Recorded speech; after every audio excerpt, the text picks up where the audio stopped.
আজকে যদি আপনাদের গ্রামের সবথেকে কোটিপতি লোক, সবথেকে বড় লোক ব্যক্তি যে হবে, সে যদি তার মেয়ের বিয়ে দেয়, সে তো বড় বড় মানুষকে আমন্ত্রণ জানাবে। সে তো আমার মতো ভিখিরি চুকেটিকে আমন্ত্রণ জানাবে না, বড় বড় মানুষকে আমন্ত্রণ জানায়।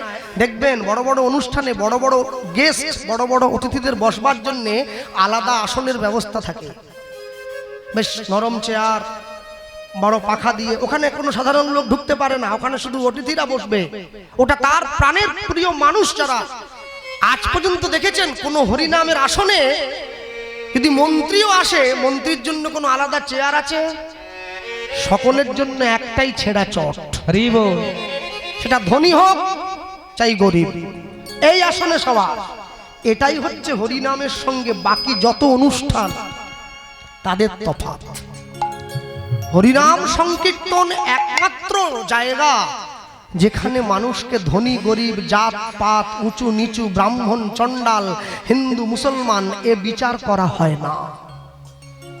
কোটিপতি বাড়ির বৌমা রিকশাওয়ালার বাড়ির বৌমার পাশে বসে হরিনাম শুনছে, সে বিচার করছে না আমার স্বামী কোটিপতি আর ওর স্বামী রিকশা চালায়, ওর পাশে আমি বসবো না, এ বিচার তো সে করছে না। এটাই হচ্ছে ঈশ্বরের মহিমা, এটাই তার দান। তাহলে ভগবানকে সম্মান দিতে গেলে সবার আগে যে আসনে বসে ভগবানের নাম শোনা হচ্ছে, সেই আসনটাকে সম্মান দিতে হবে।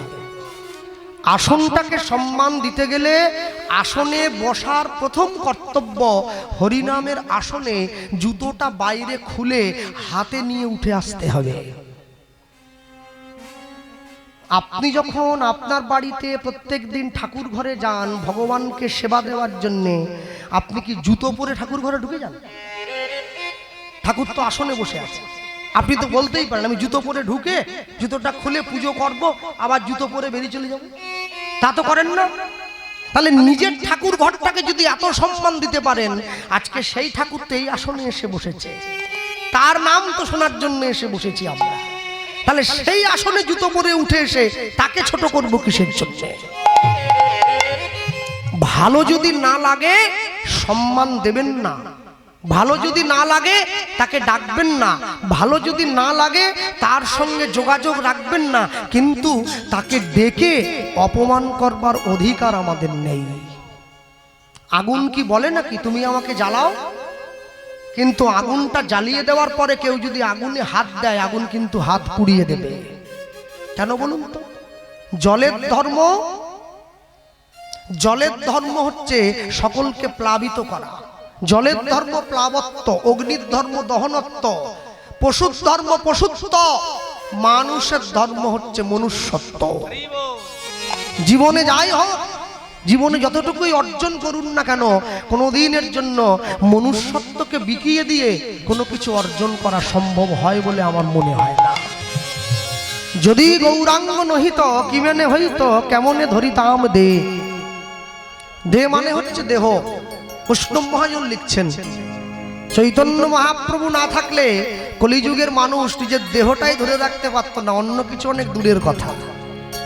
বাঙালির হিয়া অমিয় মাথিয়া নিমাই ধরেছে কায়া, কায়া মানে দেহ।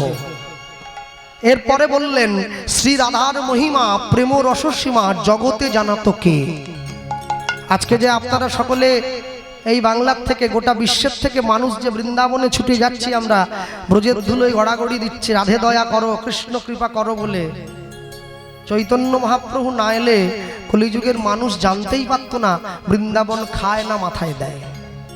হ্যাঁ, কালকে গতকালকে আমাদের কীর্তন ছিল আপনাদের ফলতা থানা, এইখানেই ছিল ফলতা থানা। তো আমি গতকালকে গিয়ে হরিনামের আসরে দাঁড়িয়ে একটা কথা প্রচার করেছিলাম। আজকের দিনটা কি জানেন তো? মানুষে বলছে হ্যাঁ আজ তো দোল উৎসব, ছোট করে হ্যাঁ আজকের দোল উৎসব। নিতাই গৌর প্রেমানন্দ হরি বল হরি বল হরি বল।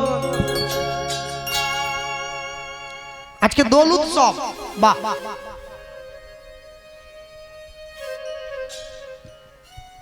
গৌর প্রেমানন্দ একবার হরি বল হরি বল হরি বল।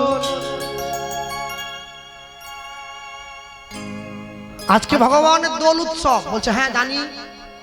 ভগবানকে রং মাখিয়েছিল বৃন্দাবনের ব্রজগোপীরা। ব্রজগোপীরা মায়ের কাছে গিয়ে একটা নালিশ জানিয়েছিল, মা তোমার কৃষ্ণের সব ভালো, কৃষ্ণের হাসিটা ভালো, কৃষ্ণের বাঁশিটা ভালো, বাঁশিটা বাজায়ও খুব ভালো, তোমার কৃষ্ণ দেখতেও খুব ভালো, কিন্তু একটা সমস্যা আছে। কি? বলে আমরা তো কৃষ্ণকে ভালোবাসি, কিন্তু কৃষ্ণের গায়ের রংটা মোটেই ভালো না। তা যাকে ভালোবাসি তার গায়ের রংটা যদি মন মতো না হয়, তা ভালোবাসা কি ঠিকঠাক করে বাসা যায়? তো ছেলের কাছে গিয়ে যদি কোনো ছেলের নামে মায়ের কাছে গিয়ে দুর্নাম করে, তা মায়ের কষ্ট হয় না? কার কাছে গিয়ে বলছে? মা যশোদার কাছে গিয়ে বলছে। মায়ের সন্তান যদি চোরও হয়, তবু মা বলে আমার ছেলে চোর হতে পারে, ধরা তো পড়েনি, মানে সেটা নিয়েও মায়ের অহংকার আছে। আরে তো ভগবান। তো মা মনে মনে ভাবছে আমার ছেলে দেখতে ভালো, গায়ের রংটা কালো বলে বৃন্দাবনের মেয়েরা এসে সব নালিশ জানাচ্ছে। মেয়েরা আবার কারা? কোনো বাড়ির বউ নয়, সুন্দরী সুন্দরী মেয়ে, তারা গিয়ে নালিশ জানিয়েছে। তো মায়ের মনে দুঃখ হয়েছে। মা তখন বলছে তোমাদের যার যে রং পছন্দ, যখন আমার কৃষ্ণ তোমাদের সঙ্গে খেলা করতে যাবে, তোমরা কৃষ্ণকে ছুটে এসে পিছন থেকে সেই রঙে রাঙিয়ে দেবে, যার যে রং ভালো লাগে। তখন ব্রজগোপীরা বলছে যদি তোমার ছেলে মাখতে রাজি না হয়, বলে শোনো জানতে দেবে কেন? একজনা জড়িয়ে ধরবে, একজনা মাখাবে। কারো নীল রং পছন্দ, সে আমার কৃষ্ণকে নীল রং দেবে। কারো লাল রং পছন্দ, সে আমার গোবিন্দকে লাল রং দেবে। কারো হলুদ রং পছন্দ, সে হলুদ রং দেবে। যার যে রংটা ভালো লাগবে দিয়ে নেবে, দিয়ে সেই রঙে তোমরা কৃষ্ণকে দেখে নেবে, তোমাদের মনের ইচ্ছা পূরণ হয়ে যাবে। বৃন্দাবনের ব্রজগোপীরা যেই দিন ভগবানকে জড়িয়ে ধরে নিজেদের মনের মতো করে রং মাখিয়ে দিয়েছিল, সেই দিনটাই দোল উৎসব বলে পালন করা হয় গোটা বিশ্ব ব্রহ্মাণ্ডের মাটিতে। এখনো হচ্ছে। শুধু দোল উৎসব নয়, কালকে মহাপ্রভুর জন্মদিন। কাল 540তম জন্মতিথি পালন হয়ে গেল মহাপ্রভু। গতকাল দোল পূর্ণিমার দিন মহাপ্রভুর আবির্ভাব হয়েছে। আর সব থেকে বড় কথা হচ্ছে কালকে গৌর পূর্ণিমা চলে গেল। কালকে পূর্ণিমা ছিল না, আজ আমাদের নেড়া পড়া, কাল আমাদের দোল। পূর্ণিমাতে চাঁদ উঠেছে, বলো হরি বল। ছোটকালে আমরা বুড়ির ঘর পোড়াতাম এটা বলে বলে, হ্যাঁ। তো কমিটি বলছে দাদা এগুলো আমরা জানি। আপনি জানেন যদি, সবই যদি জানেন, আজকে মহাপ্রভুর জন্মদিন, আজকে গৌর পূর্ণিমা, আজকে পূর্ণিমা তিথি, আজকে গোবিন্দকে বৃন্দাবনের ব্রজগোপীরা রং মাখিয়েছিল, সবই যদি জানেন, তাহলে আজকের দিনে গলা পর্যন্ত মদ মাংস খেয়ে ঘুরে বেড়াচ্ছেন কিসের জন্য? সব যদি জানেন, সবই জানি, সবই জানি, তো জানেন যদি আজকে মদ খাওয়ার জন্য বেছে নিয়েছেন আজকের দিনটা। বলছে দাদা এইটা তো জানি না যে আজকের দিনে মদ খাওয়া যাবে না। ও বাকিটা জানে, এইটা জানে না। ভগবানের জন্মদিনে যে বাড়ির বাবা মা বাইরে থাকে, বিদেশে থাকে, বড় চাকরি করে, যারা বারুইপুর কলকাতায় চাকরি করে, সে যেদিনকে বছরে মেয়ের জন্মদিন পালন করে, মেয়ের জন্মদিনে, ছেলের জন্মদিনে বাবা বাড়িতে আসে পেট ভর্তি করে মদ খেয়ে। বলে দাদা তখন তো খাই না। তখন যদি খাও না, আজকে খাচ্ছ কিসের জন্য? বলে না আসলে আজ একটু বন্ধুরা মিলে একটু আনন্দ করব না, তা কি হয়? আনন্দ করার জন্য এই দিনটাই বেছে নিতে হলো। কালকে খাওয়া যাবে না, পরশু খাওয়া যাবে না, তারপরের দিন হবে না। বলে হবে হবে হবে, মানে আজকের দিন একটু হলে ভালো হয় আর কি, বুঝলেন, ভালো হয়।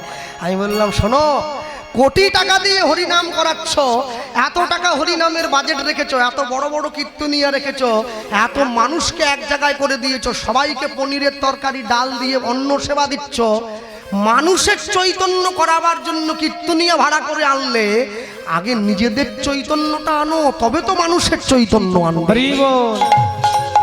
যারা বসে আছেন এই জায়গায় বয়োজ্যেষ্ঠ জ্ঞানীগুণীজন আমায় বলতে পারেন, আপনারা যদি দেখেন আসর থেকে নেমে যাওয়ার পরে আমি গিয়ে ডিম চাউমিনের দোকানে দাঁড়িয়ে একটা এগরোল কিনে কটমট কটমট করে চিবি চিবি খাচ্ছি, আপনারা যে সম্মান নিয়ে হরিনামের আসনে বসে এতক্ষণ শুনলেন, সেই সম্মান আমার প্রতি থাকবে তো? থাকবে না কিন্তু। কেন? ওরে বাবা, এই ছেলেটা এক্ষুনি এত ভালো ভালো কথা বললো, আবার এক্ষুনি তিলক মুছে দিয়ে ডিম খাচ্ছে, এ কি হরিনাম রে? হ্যাঁ, সব সময়ের জন্য জানবেন, জীবনে যে জিনিসটা ধরেননি সেটা ধরবেন না, আর যেটা ধরেছেন খবরদার ছাড়বেন না। একটা জিনিস অর্জন করতে গেলে অনেক কষ্ট করতে হয়, কিন্তু যদি একবার চলে যায় আর কিন্তু পাওয়া যায় না।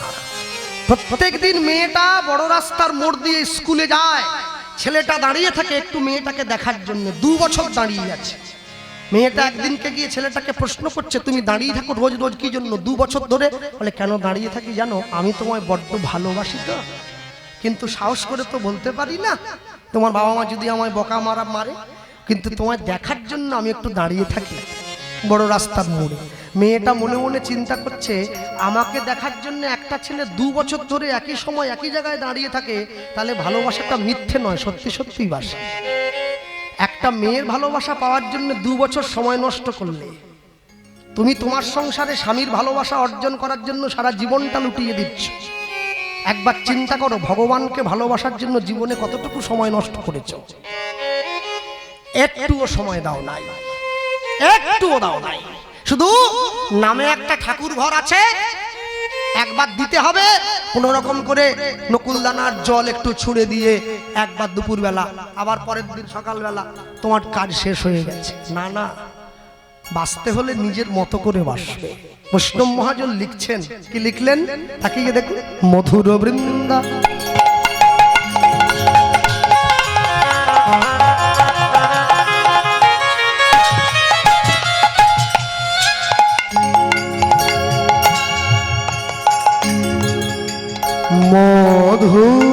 মধুর বৃন্দা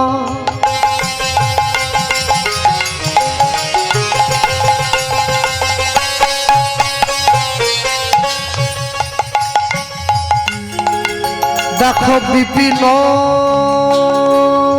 বিপিন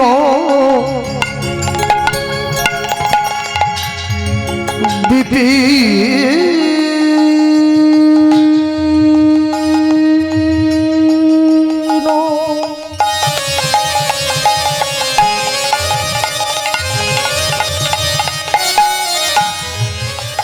বিপিন বিপিন বিপিন মাধুরী আয়না বৃন্দাবনে আকাশে মধু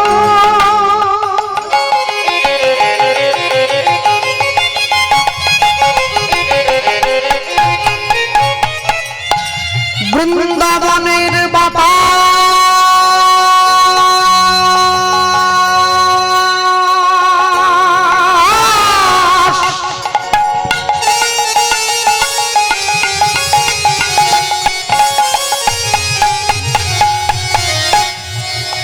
বৃন্দাবনের বাতাস মধু, বৃন্দাবনের কীট পতঙ্গ তরুলতা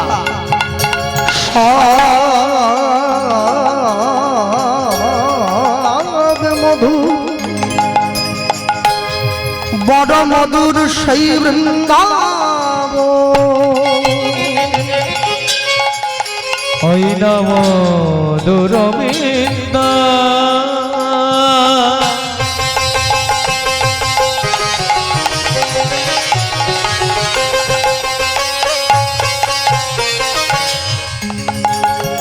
ও ভাই বিপিন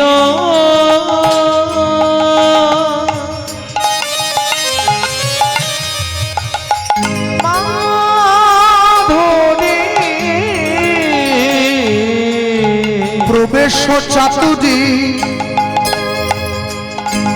প্রবেশ চাতুরী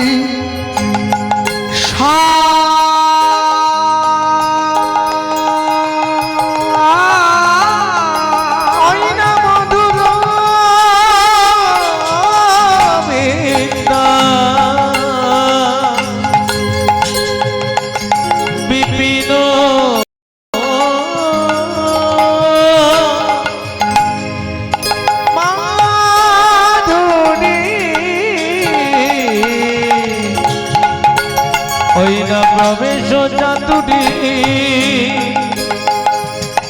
প্রবেশ চাতুরী প্রবেশ চাতুরী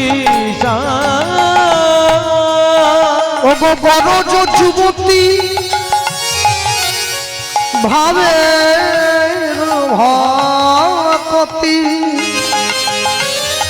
শপতি হয়তো কার। দেখো ভাই বড় যুবতী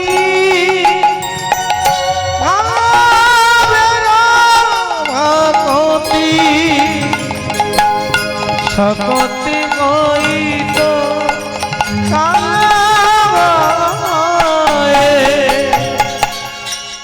মধুর বৃন্দা বিপিন মাধুরী প্রবেশ চাতুরী সার বরজ যুবতী ভাবের ভকতি শকতি হইত কার।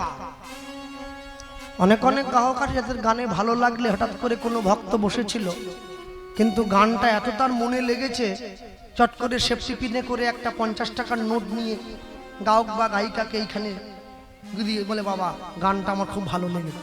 এখন যে কীর্তন গাইছিল সে যদি সঙ্গে সঙ্গে ঘুরিয়ে বলে আমার গান যদি আপনার এত ভালো লেগেছে 50 টাকা কেন দিচ্ছেন, 1000 টাকা দেন না, এইটা বলা মাত্র ওটা তো কেড়েই নেবে, উল্টে 2 থাপ্পড় দিয়ে খুঁটিতে বেঁধে রাখবে। ভালোবেসে 50 টাকা দিয়েছি আবার 2000 টাকা চাচ্ছে। এমনি বলিনি, আপনি দক্ষিণ 24 পরগনা থেকে বৃন্দাবনে গিয়ে ব্রজগোপীদের কাছে গিয়ে যদি বলেন হাত বাড়িয়ে তোমাদের রাধাকৃষ্ণকে আমাদের বড় ভালো লেগেছে দিয়ে দাও, সঙ্গে করে বাড়ি নিয়ে যাব, বললেন না দিয়ে দেবে? মা বাড়ির আবদার নাকি? হ্যাঁ, তারা বলবে এসছেন বৃন্দাবনে ঘুরবেন, খাওয়া দাওয়া করবেন, মন্দির দেখবেন, বাড়ির লোক বাড়ি চলে যাবে, আপনি চাইলে দিয়ে দেবে। এটা মহাপ্রভু এনে দিয়েছে। এই নাম রামচন্দ্র আমাদের দেয়নি, কৃষ্ণ আমাদের দেয়নি, এটা মহাপ্রভু দিয়েছে। কোন মানুষ যদি মরে যায় তার নামের আগের দিকে একটা চন্দ্রবিন্দু দিয়ে, চন্দ্রবিন্দুটা কিসের প্রতীক? ঈশ্বর। ঈশ্বর অমুক ঈশ্বর। মহাপ্রভুর নামের আগের দিকে চন্দ্রবিন্দু আছে কি? নেই। কেন বলুন? মহাপ্রভু পরমেশ্বর, ঈশ্বর নয়। ঈশ্বরের উপরের যিনি ঈশ্বর তিনি হচ্ছেন পরমেশ্বর। কেন? যদি কারো বাড়িতে কেউ মারা যায় তাহলে মারা গেলে শ্রাদ্ধ করতে হয় তো নাকি? শ্রাদ্ধ করতে গেলে কে আসে? ব্রাহ্মণ। ব্রাহ্মণ কে হবে? ভট্টাচার্য, ব্যানার্জি, গাঙ্গুলি, মুখোপাধ্যায়। তাহলে কোন বাড়িতে কেউ মারা গেলে শ্রাদ্ধ করবার জন্য ব্রাহ্মণ এলো। এখন কথা হলো ব্রাহ্মণের বাড়িতে কেউ মারা গেলে ব্রাহ্মণের শ্রাদ্ধ করার জন্য কে যাবে? এরম তো কোনো ব্যাপার নেই যে ব্রাহ্মণ একবারে গাছের নখ ঘষে শুদ্ধ হয়ে পড়বে, ওকেও শ্রাদ্ধ করতে হবে। শাস্ত্র বলে ব্রাহ্মণের বাড়িতে কেউ মারা গেলে ব্রাহ্মণের শ্রাদ্ধ করতে গেলে যার যাওয়া উচিত তিনি হচ্ছেন ব্রাহ্মণদের মধ্যে সব থেকে উঁচু জাত। ব্রাহ্মণদের মধ্যে উঁচু জাতকে ভরদ্বাজ গোত্র হতে হবে, মিশ্র পদবী হতে হবে। ভেবে দেখবেন চৈতন্য মহাপ্রভু কিন্তু ভট্টাচার্য ব্রাহ্মণ নয়, গাঙ্গুলি ব্রাহ্মণ নয়, মুখার্জি ব্রাহ্মণ নয়। কে? জগন্নাথ মিশ্র, শচীরানী মিশ্র, তাদের ছেলে পণ্ডিত নিমাই মিশ্র। যে সে ব্রাহ্মণ হলে তবু কথা ছিল একটা, কিন্তু ব্রাহ্মণ কুলে জন্মে সব থেকে বড় কর্মটা করলেন কি? জীবনের শুরুতে দাঁড়িয়ে সব থেকে বড় কর্মটা করলেন ব্রাহ্মণ হয়ে চণ্ডালকে বুকে জড়িয়ে ধরলেন। যদি ব্রাহ্মণ হয়ে চণ্ডালকে বুকে জড়িয়ে না ধরতেন তাহলে কিন্তু জগাই মাথায় হরিনাম পেত না, তাহলে কিন্তু মলয় চাঁদ কাজীর মতো মুসলমান কৃষ্ণ নাম পেত না। পেত কি? তাহলে চপল গোপালের মতো তান্ত্রিক কৃষ্ণ নাম পেত না। আর তারা যদি না পেত আমি আপনি পেতাম কি করে? আমরা পেয়েছি তার জন্যে। কিন্তু যখন দুঃখ লাগে কি? রাধা কৃষ্ণকে মাঝখানে দাঁড় করিয়ে দিই, তার দুদিকে নিতাই গৌরকে আমরা দাঁড় করিয়ে দিই, এটা দুঃখের বিষয়। দেখে মনে হয় না মাঝখানে একটা মহারাজ আর দুই দিকে দুটো সিকিউরিটি গার্ড। রাধা কৃষ্ণকে যদি এক আসনে বসাতে হয় তাহলে পাশে আরেকটা আসন পেতে নিতাই গৌরকেও একসঙ্গে বসাতে হবে, তবে তো সম্মান দেওয়া হবে। মর্যাদা রাখিলে হয় সাধুর লক্ষণ। মর্যাদা রাখতে হবে তো। একসঙ্গে যদি না বসানো হয় দু ভাইকে পাশাপাশি, মানুষের অন্তরে ভক্তি জন্মাবে কি করে? সত্য যুগের ভগবান লক্ষ্মীনারায়ণ, ত্রেতা যুগের ভগবান রাম সীতা, দাপর যুগের ভগবান রাধাকৃষ্ণ, কলিযুগের ভগবান আমার নিতাই গৌর।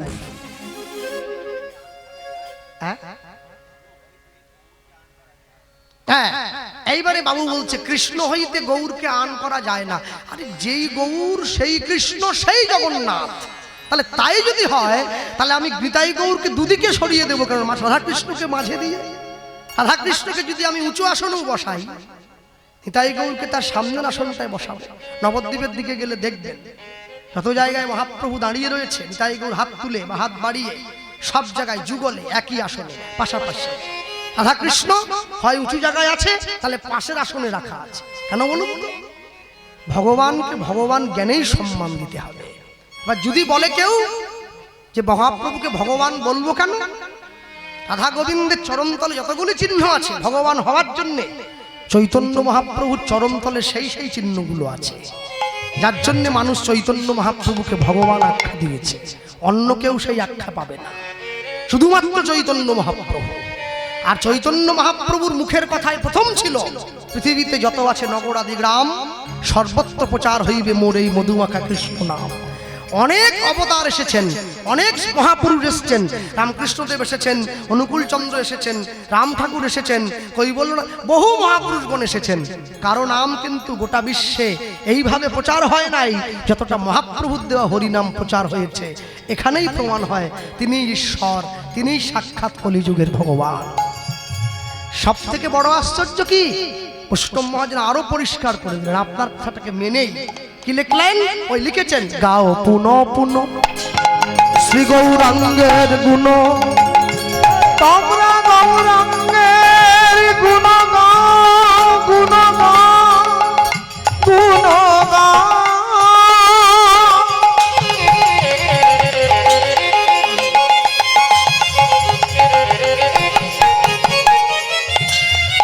গৌরাঙ্গের গুণ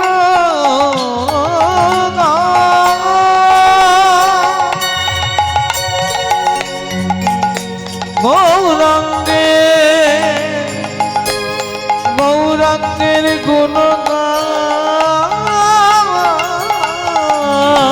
গাও পুন পুন পুন পুন, বারবার, একবার না পারিলে দেখো শতবার। দস্যু রত্নাকরের মতো মরা মরা বলতে বলতে তুমিও নাম উচ্চারণ করবে। গাও পুন পুন।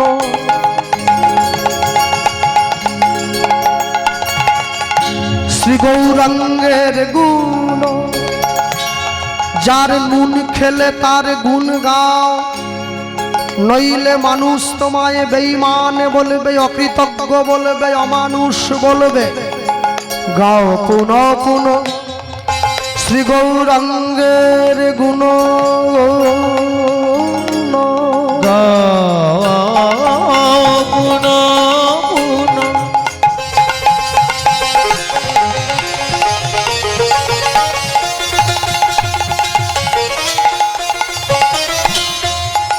শ্রী গৌরাঙ্গে গুণ। আচ্ছা, সকাল থেকে সন্ধে পর্যন্ত লোক ঠকিয়ে চিটিংবাজি করে 2 নম্বরই করে সন্ধেবেলা গৌরাঙ্গের নাম বললে হবে তো? হবে না। কিন্তু আইনে একটা ফাঁকও আছে। ফাঁকটা কি? এইবারে মহাজন লিখছেন, সরল করিয়া, সরল করিয়া, এই মনে গরল নিয়ে নয়, হিংসা নিয়ে নয়, পরের ক্ষতি চেয়ে নয়, সরল করিয়া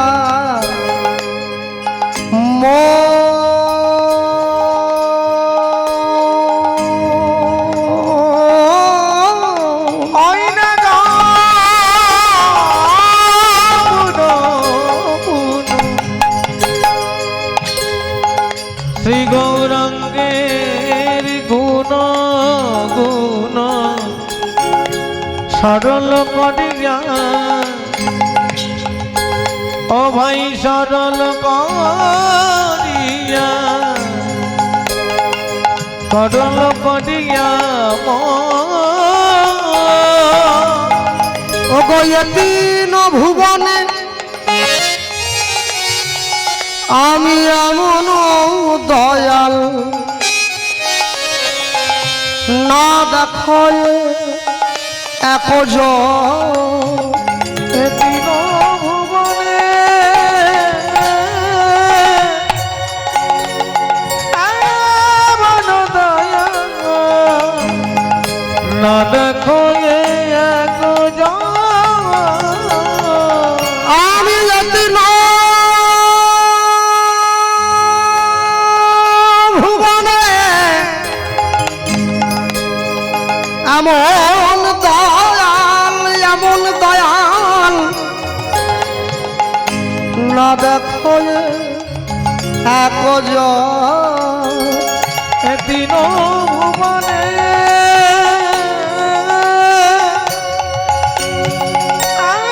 এমন দয়া না দেখো এ এক আমি এমন দয়াল আর দেখি নাই আমি এমন দয়া আর দেখি না আমি এমন দয়াল আর দেখি নাই এমন দয়া আর দেখি না যেজন মার খাবে পায়ে ধরে প্রেম বিলাবে আমি এমন দয়া আর দেখি না যেজন জগাই মাধাইয়ের মতো মাতালকে হরিনাম বিলায় আমি এমন দয়াল আর দেখি না যেজন মলয় চাঁদ কাজীর মতো মুসলমানকে কৃষ্ণ প্রেম বিলায় এমন দয়াল আর দেখি না যেজন চপল গোপালকে উদ্ধার করিল এমন দয়াল আর দেখি না যেজন হরি নামে হরিকে নামায়ে আনলো এমন দয়াল আর দেখি না ও যে গোলকের হরি ভুলকে আইল তাই গৌর হরি গোলকের হরি ভুলকে এমন দয়াল আর দেখি না এমন দয়া আর দেখি নাই এ তিন ভুবনে এমন দয়া না দেখো এক এ তিন ভুবনে এমন দয়া না দেখো এক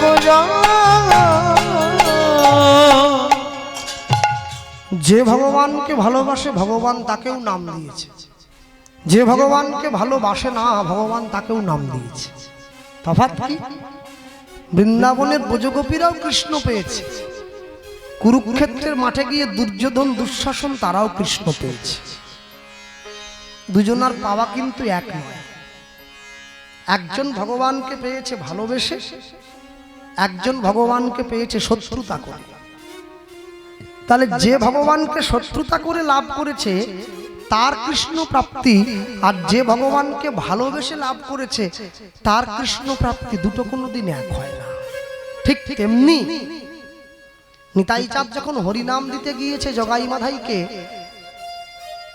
জগাই কিন্তু নিতাই চাঁদের কপালে মারেনি, মেরেছিল মাধাই। জগাই কিন্তু বারবার না বলেছিল, ভাই মারিস না মারিস না, বৈষ্ণবের গায়ে হাত তোলা ঠিক না। মাধাই কিন্তু শোনেনি, মদের কলসি দিয়ে ছুটে গিয়ে নিত্যানন্দের কপালটা ফাটিয়ে দিয়েছে। নিতাই চাঁদ কি বলেছিল, তোরা আমায় মারলি মার, দরদর করে রক্ত গড়িয়ে পড়ছে কে? তবু নিতাই চাঁদ বলেছিল, তোরা আমায় মারলি তাতে আমার দুঃখ নেই রে, কিন্তু তোদের কাছে আমার একটাই নিবেদন, তোরা একবার কৃষ্ণ বল। মেরেছিস কলসির কানা, তা বলে কি প্রেম দেব না? নিত্যানন্দের হাত ধরে নিয়ে যখন হরিদাস ঠাকুর ঘরে ফিরে যাচ্ছে, হরিদাস ঠাকুর নিতাই চাঁদকে ডাক দিয়ে বলছে, প্রভু তোমার খেয়ে দিয়ে কাজ নেই, তুমি মাতালকে হরিনাম দিতে এসেছো? চোরা নাহি শুনে ধর্মের বাহিনী। হ্যাঁ, চোরা ধর্মের কথা শুনবে? কোনোদিন শুনবে না। তুমি কাকে হরিনাম দিচ্ছ? কি জন্য এলে? নিতাই চাঁদ বলছে, যে হরিনাম করে না ওকে যদি নাম করাতে পারি তবেই তো আমার নাম সার্থক, নাকি? যে নাম করে ওকে করিয়ে কি হবে, ও তো এমনিতেই করে। তেলা মাথায় তেল দিয়ে লাভ নেই, যে মাথায় তেল নেই সেই মাথায় একটু দিতে হয়। হরিদাস ঠাকুর যখন নিতাই চাঁদের হাত ধরে টেনে নিয়ে নিজের ঘরে চলে গিয়েছে, জগাই গিয়ে মাধাইকে বকা দিয়েছে, ভাই কাজটা ভালো হলো না, তুই বৈষ্ণবের গায়ে হাত তুললি, আমি না বলার পরেও এটা ঠিক হয়। মাধাই ছুটে গিয়ে জগাইয়ের হাতটা ধরে বলছে, দাদা জগতের মানুষ আমাকে ভুল বুঝলো, যাকে মারলাম সে আমায় ভুল বুঝলো, কিন্তু তুই তো আমার মায়ের পেটের ভাই, একই মায়ের রক্ত বইছে দুইজনের শরীরে, তুইও আমায় ভুল বুঝলি কেন?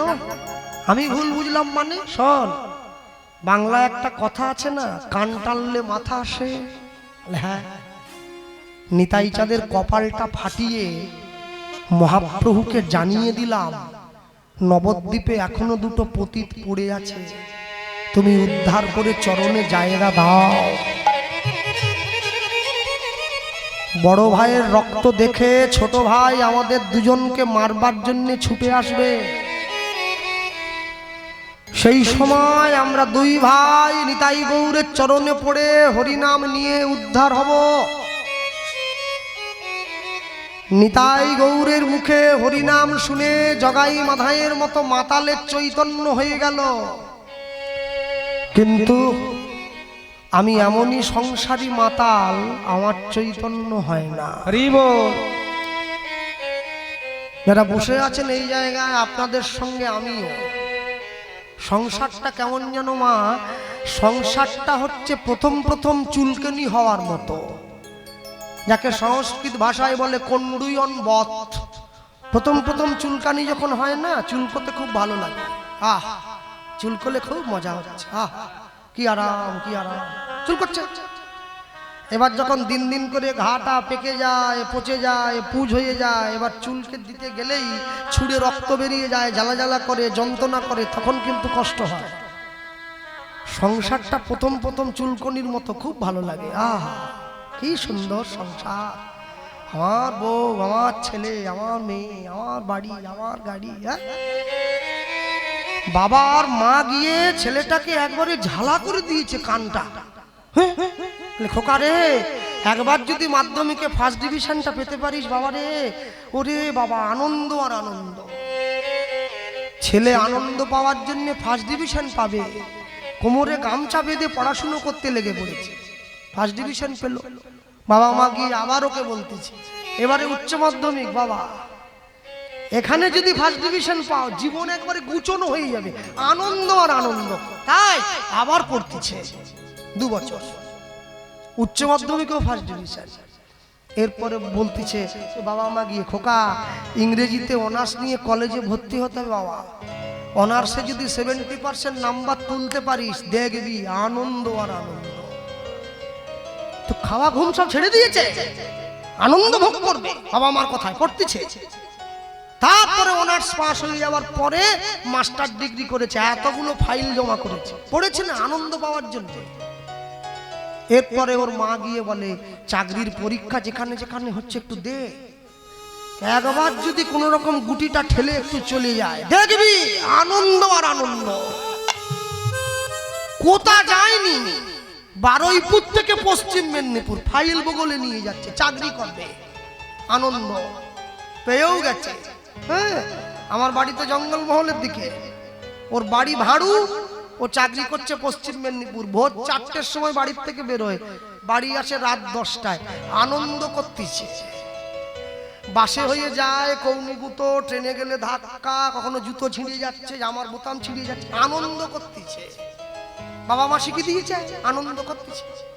এইবার যখন 30 বছর বয়স হয়ে গেছে, বাবা গিয়ে বলছে একটা লক্ষ্মীর মতো বৌমা আনবো ঘরে, আনন্দ আর আনন্দ। ব্যাস বৌমা এসে গেছে।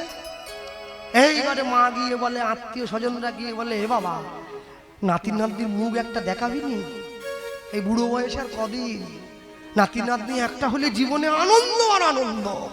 ও তখনও আনন্দ করবে, সেই ভাবে ছুটতেছে, অর্ধেক জীবন শেষ। 40-এর পরে মানুষ আর বড় হয় না, এবারে বুড়ো হয়, এবার যাওয়ার জন্য দিন গণতে হবে। কারণ 60-এর পরে ডাক্তার বলে দেবে তেল ময়দা সব খাওয়া বারণ, সিদ্ধ সিদ্ধ খাবে, সিদ্ধ সিদ্ধ খাবে। হ্যাঁ 70 ফেলে ঠেলে কোনো রকম 80, এবার আমি আসি, শেষ হয়ে গেছে, যাও শেষ, গুছিয়ে ব্যাগ পটলা বগলে নিয়ে চলে যাবে, শেষ। হ্যাঁ আর যারা আমরা হরিনাম গাইছি আমাদের 80 পর্যন্ত যাবো কিনা সন্দেহ, কারণ যে রাত জাগা পড়তেছে আর কি 60-এই মনে হয় চলে যেতে হবে। যা এইবারে ও যখন বুড়ো হয়ে গেছে, ওর ছেলে যখন হাত ধরে টেনে ওকে বাড়ির বাইরে ছুড়ে দিয়েছে, ও তখন চিন্তা করছে ওরে আনন্দ, আমি এই জন্য এত আনন্দ ভোগ করতে গেছিলাম সারা জীবন। নিজে মরে গিয়ে পর্যন্ত সংসারের উপকার চেয়েছে। আমি LICর কথা বলছি, বেঁচে থাকলে 20 লাখ, মরে গেলে 40। আমি মরে যাই, সংসার যেন বড় লোক হয়ে যায়। নমিনিকে আমার বউ, তা সে তো 40 লাখ তুলে নিয়ে আরেকটা গোপাল কৃষ্ণ পাল খুঁজে নিবে, আমার কি হবে? হ্যাঁ মানুষ মরে গিয়ে পাগল যে সে নিজের ভালো বুঝলো, আমি বুঝলাম না। কবে বুঝবো? আমি শিবরাত্রির দিন, এই যে আমার মা বসে আছে, শিবরাত্রির দিন ব্রত করে, শিবের মাথায় জলও ঢালে, আবার দেখি দুর্গা পূজায় অষ্টমীর দিন পুষ্পাঞ্জলিও দেয়, সরস্বতী পুজোর দিন দেখি সাদা শাড়ি পরে আবার মণ্ডপে চলে যায়, আবার দেখি যীশু খ্রিস্টের জন্মদিন 25শে ডিসেম্বরে কেকও কিনে খায়। আমি বললাম তুমি কোনটা করতেছ? যেটা করবে একটা দিকে থাকো, হয় বাঙালির দিকে না হলে খ্রিস্টানের দিকে, তুমি সবগুলো টেনে নিলে হবে কি করে? লুঙ্গি পরবে তো লুঙ্গি পরো, ধুতি পরবে তো ধুতি পরো, তুমি বললে না একবার ধুতি পরবো একবার লুঙ্গি পরবো, এ করলে তো সমস্যা। তা আমার মা বলে তুই কি বলছিস? আমি বলি শোনো, কেকটা বাদ দিয়ে দাও, বাকিটা ধরে রাখো। বলে কেক তাহলে খাবো না? খাবে, অন্য দিনে কিনে খাবে। তুমি কীর্তনিয়ার মা না, ওই দিনকে কেক খেলে লোকে কি বলবে? যীশু খ্রিস্টের জন্মদিন তো আমার বাপ ঠাকুরদার কি? হ্যাঁ আমি কেক খাবো কোন দুঃখে? ওরা কি আমার কুলের কেউ নাকি? আমেরিকার থেকে হাজার হাজার খ্রিস্টান ইসকন মায়াপুরে এসে হরে কৃষ্ণ উচ্চারণ হয় না, ভেঙচি কেটে কেটে বলে, তবু বলে আমি বলতে পারি কিন্তু বলি না। মুসলমানদের রোজা মাস চলছে, কালকে শুক্রবার চলে গিয়েছে, একটা 10 বছরের ছেলে, সে লুঙ্গি পরেছে, পাঞ্জাবি পরেছে, মাথায় টুপি দিয়েছে, মসজিদে যাচ্ছে। রমজান মাসে প্রত্যেককে যেতে হবে মসজিদে।